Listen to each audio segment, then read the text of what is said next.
Beýtaraplyk bayram münasibetli günäsi geçilen ýene iki tutsagyň şahsyýeti ma'lum boldy.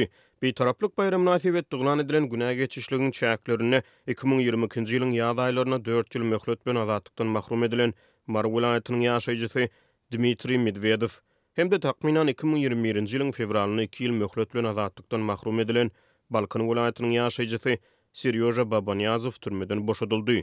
Bu barada Turkmennokot News neşri ýagdaýdan habarly çeşmesine salgylanyp habar berýär. Garaşsyz neşri Medvedewiň we Babanyazowyň häkimetleriň ýanymalaryndan soň syýasy matlaplar bilen tutsak edilenliklerini habar berýär. Häkimetler Medvedewi 2 ýyl ozal Marwe Lewap welaýatlaryna bolan harasatyň ýygyany, onuň ýezir çekenlere beren material goldugy bilen baglylykda. Babanyazow bolsa 2 ýyl töwre ozal ýurt içinde hökümete garşy peýda bolan listowkalar bilen baglylykda toslama aýyplamlar bilen azatlykdan mahrum edipdirler. Garaşsyz neşri görän Medvedew häkimetler tarapyndan kezaplykda Babanyazow bolsa pornografiýa maglumatlaryny ýaýratmakda aýyplanypdyr.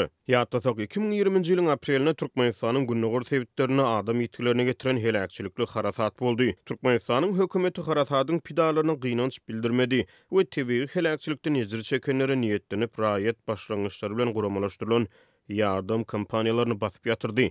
Şeýlede Türkmen häkimetleri global koronavirus pandemiýasynyň arasyna bolup geçen tebigi betbagçylygyň ýygyany ýurdun içinde we daşyna Türkmen hökümetine garşy güýçlenen garşylyk hereketine gatnaşanlary we olaryň dogun garandaşlaryny ýanymalary sede war etdi. Birazadal häkimetleriň ýanymalaryndan soň syýasy matlaplar bilen tutsak edilen başga-da iki tutsagyň Lukman Hursanay Ismatullaýewiň hem-de jurist Peýgambergelde Allaberdiýewiň dekabr aýyna azatlygy goýberlenlikleri ma'lum boldy. Bu aralykda beýleki aktivistler we raýat jurnalistleri, şol sany Nurgeldi Halikow we Mansur Mengelow türkmen türmelerine galýarlar.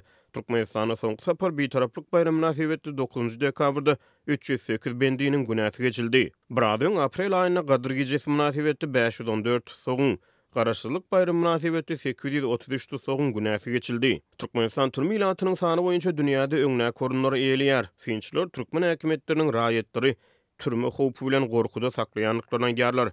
Adam hukuklaryny goraýjy halkara guramalar türkmen hökümetini adam hukuklaryny ýygyderli depelemekde we özüge pikirli adamlary ýygyrlamakda tanqid edýärler.